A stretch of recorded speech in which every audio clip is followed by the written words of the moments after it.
Today's going to be a fun one. We are celebrating the next generation of stars here in the NBA, and we have two different lists for you. Technical definition and my definition. We'll talk about that here in a moment. The question of the day: who is your favorite basketball player of all time and why, right? For me, it's Carmelo Anthony, and we've talked about that on the channel, and I'm curious to see what you guys have to say.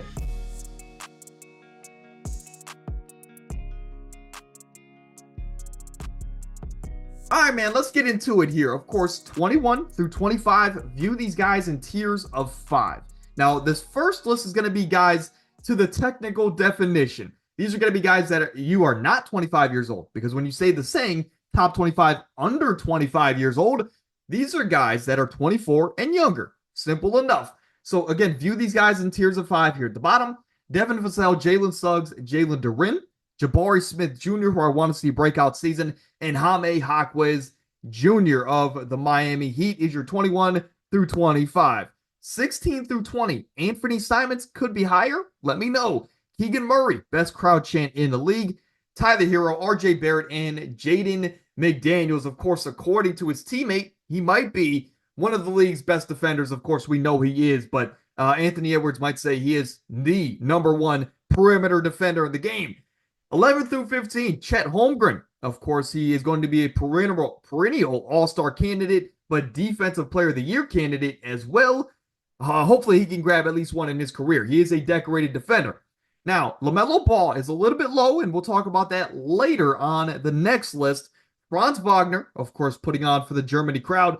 TM3, Trey Murphy III, and Jonathan Kuminga. A lot of these guys could have breakout seasons. We'll have to wait and see. 6 through 10, we have Scotty Barnes, Alperen Sengun, Jalen Green, the Houston Rockets duo there, Kade Cunningham, and J-Dub. Of course, Jalen Williams could take an all-star leap. I know a lot of people are expecting him to.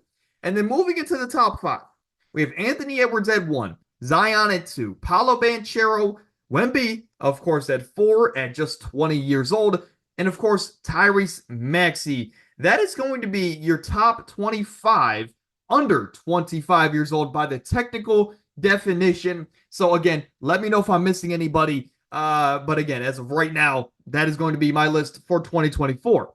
Now let's get into my list. I like to do these lists because these players are so young. Some players come into the league a little bit later than others if they're 3 or 4 year college players.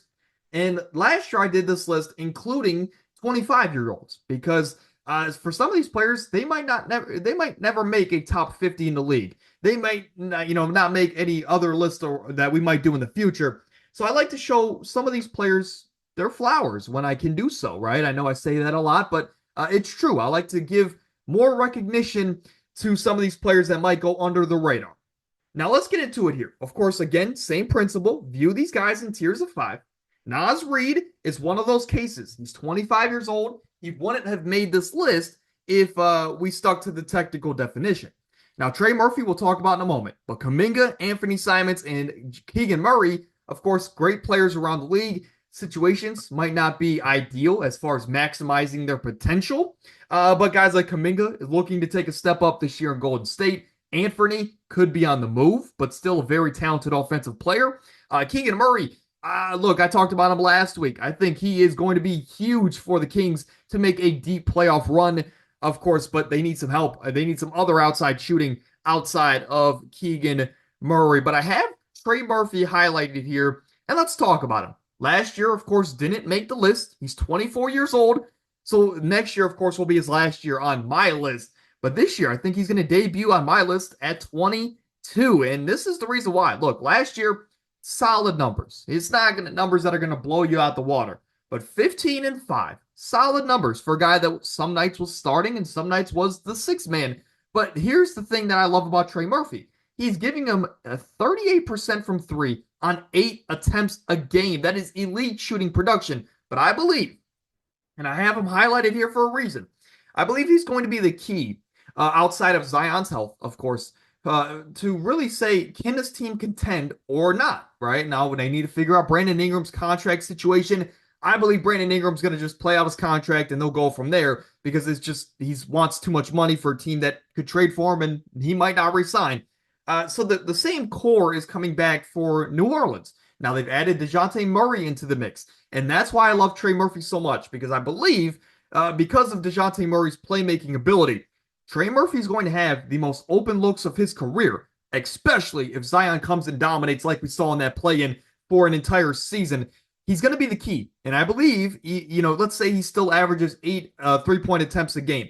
I want to see this dude jump up to 40% per game. And that's not a huge statistical jump on paper, but that's going to give him 20 points a game, right? And if they can have 3 20-point per game scores or pretty close to it, this is a team that's going to be dangerous because you can't double Zion because you have great shooters on the outside. And then you can't leave Trey Murphy open because he's going to knock it down time after time. So it's really going to force Brandon Ingram in this scenario to play up to his potential. And again, I'd rather bank on Brandon Ingram stepping up than any other player on this roster, as far as, again, some of these other players like Herb Jones or whatever the case may be. But if Trey can jump up to 40% per game from 3, love that for his potential. And of course, the Pelicans' potential in 2025. Now, 16 through 20, we have Jada, Chet, LaMelo, who we'll talk about, Franz Wagner, and Nick Claxton. Claxton's another guy that would have missed the list because he is technically not 25 years old, right? Or he's 25. So he would have missed the list with Naz Reid. But LaMelo Ball, look, last year he was 13th. This year he's 18th. Moves down a couple spots. Why? It's not because the talent of the player. LaMelo Ball is such an incredible player. He arguably could be a top 10 point guard in the league when he's healthy. But that's the problem. Now, when you see, like last year when he played a small sample size, I believe, again, 22 games. He was giving us 24 points a game, 8 assists a night, solid rebounding, good defensive numbers on paper, but his efficiency was down, I'll say that. So, again, efficiency is one thing we want to see improve from LaMelo Ball going forward throughout his career. But this is a guy that the problem is his health. And I don't know if it's his shoes, if it's how he trains his body, if there's certain things he can work on as far as how he lands on his jump shots or when he dunks the ball. Just different things like that can help. We saw it with Derrick Rose as far as how he lands when he dunks the ball. It saved his knees and his ankles down the stretch of his career. Shout out to Derrick Rose, by the way. He retired. First ballot Hall of Famer, no doubt about it. But this is a guy in LaMelo Ball that 51 games in his rookie year. Solid, okay, we want to see him get healthy. Second year, he was an all-star when he played 75 games, by far the most in his career. Any coincidence that he's an all-star, right? When he's healthy and he plays the games, that's because he's a very special talent. He's going to be their guy going forward, but he needs to be healthy. Last 2 years, 36 games, 22 games. It's just not what you want to see out of a guy that you want to be the guy to push you over the top eventually down the line, but he needs to be on the court to do so. Now, at least to start this year, when he's healthy for the first month or so of the year, I'm excited to see this team play. They're going to be fun. They're going to run up and down. Of course, I want to see guys like Miles Bridges with LaMelo back next to him. Brandon Miller with a full stretch or a bigger sample size of having an elite playmaker next to him. Of course, the new rookie they brought in, Saloon. I keep forgetting. I don't want to mispronounce his name. Tajane, again, I don't want to mispronounce his name. I'll get it down before the regular season. But I'm excited to see what a lot of this young talent around LaMelo can do when he comes back to the court. But again, because of his health, he drops down a couple spots to 18. Let's move over to the next set. 11 through 15, we have Sengun, Evan Mobley, and Darius Garland. I'm a Cavs fan. Is it biased? I don't know. But again, if anybody were to underrate them, it would be me. That's just what I do with my hometown teams. But they're both 25. They would have missed this list as well. Jalen Green, Kade Cunningham. Now, I keep bringing that point up because I like this version better. I like including 25-year-olds because of the fact that, hey, these lists are a lot more fun. You add on talent like Mobley, Garland, Claxton, Naz Reid, and some more talent ahead of these guys. I just think it makes the list a little bit more fun. But I want to focus in here, of course, on Kade Cunningham because you have the duo in Houston, a good 1A, 1B kind of a problem. They're going to be a sneaky play-in team, maybe a playoff team this year if they can figure out how to maximize the core of Green and Sengun. They also need some other guys to step up, like Amen Thompson. They need guys like Jabari Smith to take another leap in his game, and I think if that can happen with Fred VanVleet, with the solid veterans like Dylan Brooks, they're going to be able to make a playoff push. Now, Evan Mobley, I think, has all-star potential this year.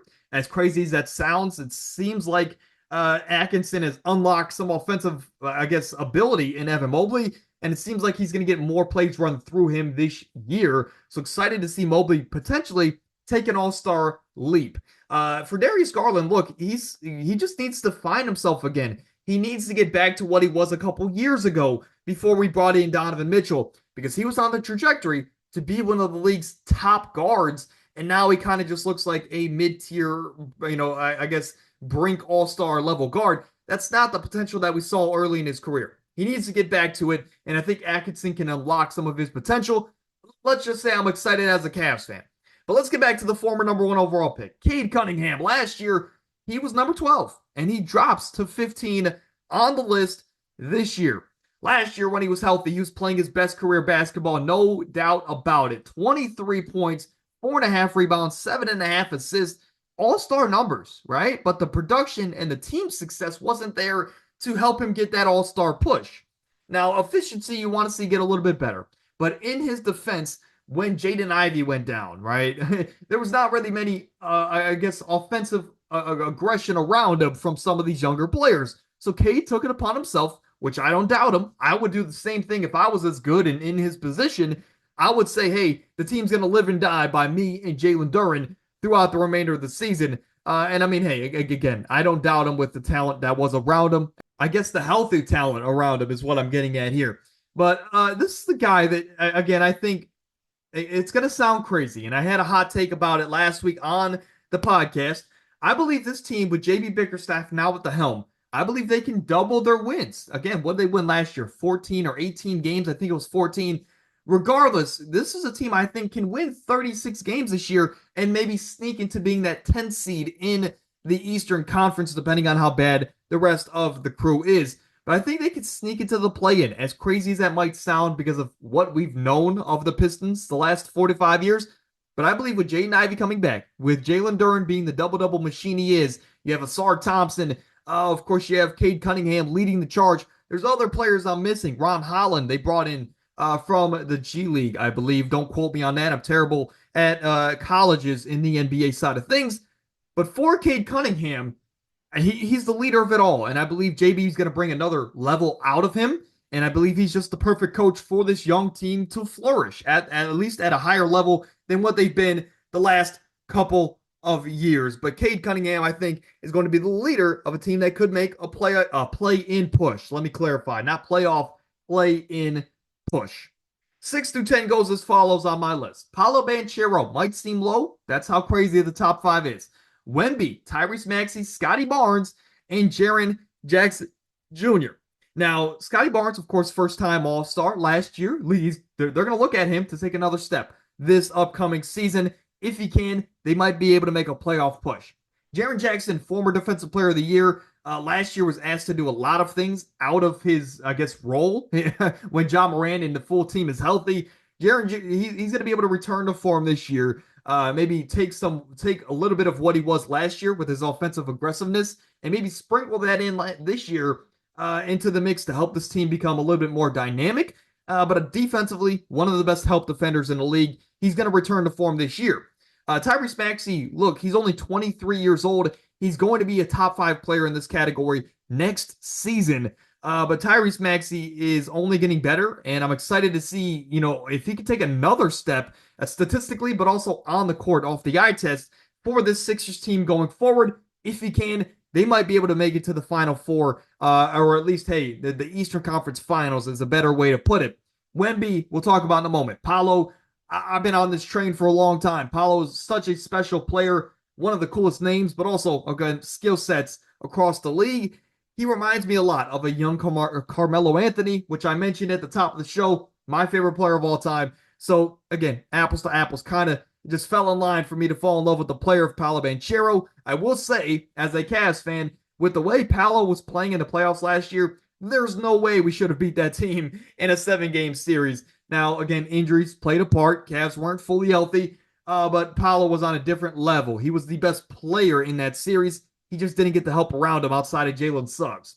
But for Victor Wembanyama, last year, as an unproven rookie, as the prodigy that he was on paper, I still throw him on the list. I said, hey, there's no way that there are 25 better players under the age of 25 than Victor Wembanyama, and I had him on the list again before any NBA action.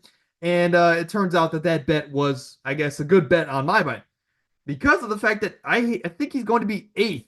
I think he's the eighth best player, and you can argue he's as high as probably one on this list. But this list isn't strictly based off potential. Of course, it is based on what we've seen as far as NBA action.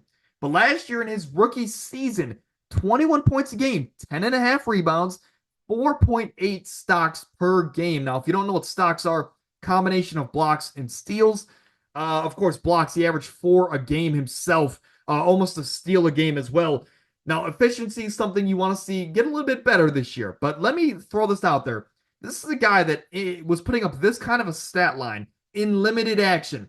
Now, this year, will we get limited action again? Maybe, because this team doesn't look like they're going to be necessarily a playoff contender, right? Of course, we all know that they aren't. But Victor Wembanyama, if he is still on a minute restriction, we're still going to get great performances, great numbers. But if he's not, we might see these numbers get even crazier. And that's going to be a sight to see. He's definitely made the Spurs much watch TV. And now with a true facilitator, a guy like Chris Paul and even Stephon Castle, who apparently is killing it right now in camp, this is a guy that's going to have better numbers than I believe ever. Offensively, better efficiency. As crazy as it sounds, outside of the three-point line, I wouldn't be shocked if with these elite playmakers that have been brought in, if he jumps up to close to 60% a game, that is a 14% increase from the field goal percentage mark. But again, in limited action, with great facilitators, putting him in the right spots, with him only getting better, I could see him being one of the most efficient players in the league, even with his diverse skill set. Let's get into the top 5 here, and this is what I mean. A lot of these players won't be on this list next year. Guys like Luka, guys like Ja, Tyrese Halliburton, and again, next year, Zion won't be on the list either, as far as the technical definition. So these are, 4 of these 5 guys are, well, again, all 5 of these guys are all-stars at some point in their career. All 5 of these guys, I would say, well, I'll say 4 of these guys have MVP potential. Hallie, Zion might not be in that conversation. Great players, just might not be MVP caliber. But Luka, again, maybe the best player in the world. If not, I would say he's top 3 at the worst. Anthony Edwards, of course, rising superstar. Questionable moves by his front office this offseason, but Anthony Edwards is so special. We saw how he was so offensive dominant at the Olympic play. There was times where he looked like the best offensive option, and that's with Kevin Durant and Steph Curry roaming around. Anthony Edwards is that special of a talent, and he continues to ascend here in every form or every sense of the word, right? He continues to ascend on the court, off the court, growing with the fans, with the fan base, in the media. But again, he's going to be a top 10 player for the next 10 to 15 years of his career. For Tyrese Halliburton, I was on this train a long time ago. Last year, I told you guys before the season, that is a team that is going to make a deep playoff run. What did they do? They did exactly that. Now, injuries went in their favor, and they got a lot of luck along the way. Should they have made it as far as that they did? Probably not. They ran into a banged-up Knicks team and a banged-up Milwaukee Bucks team. But, I mean, hey, they did it. And Tyrese Halliburton, with that offensive jump seemingly in the playoffs, really was a key reason why it looked like they had a chance any given night to beat the Boston Celtics and make it to the NBA Finals. But, of course, we know they fell short of that goal. Zion looked dominant. I think he's a top 20 player in the league because of what we saw second half of the year last year, most notably in that play-in and playoff that stretch of the season.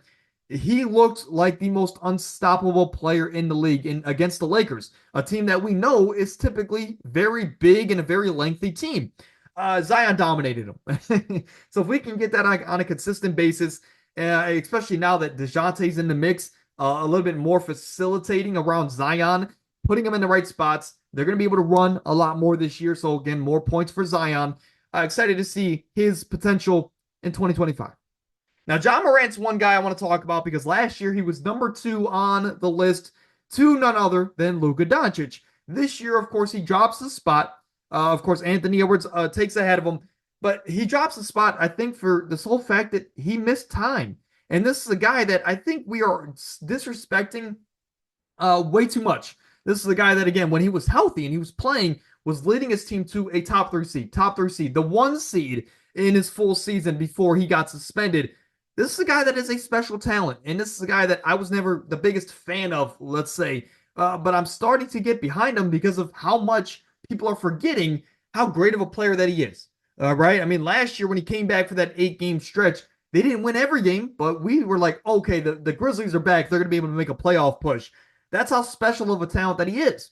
Now, again, 26 points a night, 6 rebounds, 8 assists. His three-point percentage is not where you want it to be. But I will say this, it looks like he's going to be a lot more aggressive as far as getting his shot off from there. But he's so athletically gifted that I don't even think he needs to be able to shoot the three well to put up, again, MVP level numbers. I think this year the Grizzlies are that damn good. They're going to be a top 3 seed in the West. Ja Morant might be a top 3 seed in the MVP voting or a top 3 ballot, right? Or again, however you want to phrase that sentence. But again, here it is. Top 25, 25 and under. We already talked about the under 25 earlier in the video. Luka at 1, Ant at 2, Ja at 3, Hallie at 4, Zion at 5, Paolo, Wemby, Maxey, Scotty, Triple J round out the top 10. Sengun and Jalen Green join Evan Mobley and Darius Garland, 2 duos in the 11 to 15 range, with the former number 1 overall pick, Kade Cunningham. J-Dub, Chet, Oklahoma teammates. LaMelo, of course, with his missed time, drops down the list. Franz Wagner, Nicholas Claxton, there round out the bottom half of the list, with Nas Reed, TM3, Kuminga, Anthony, and Keegan Murray, of course, of the Sacramento Kings. Sorry for headphones users. I didn't really give a disclaimer before yelling the best crowd chant in the league. Sacramento Kings fans, I'm a little bit jealous of you for that reason. Keegan, I love that style of player. If you haven't been able to recognize Trey Murphy, Keegan Murray, those versatile wings that can shoot the ball extremely well, love that here, especially in today's day and age of basketball. But that was our top 25, under 25. Of course, both lists were brought to you today. And I think I'm going to do this in the years coming up. But year 2 of this series, hopefully you guys enjoyed. Now, on Thursday, of course, we are bringing to you guys our Week 6 picks. We also have some fun games, as we always do, for our Week 6 NFL picks.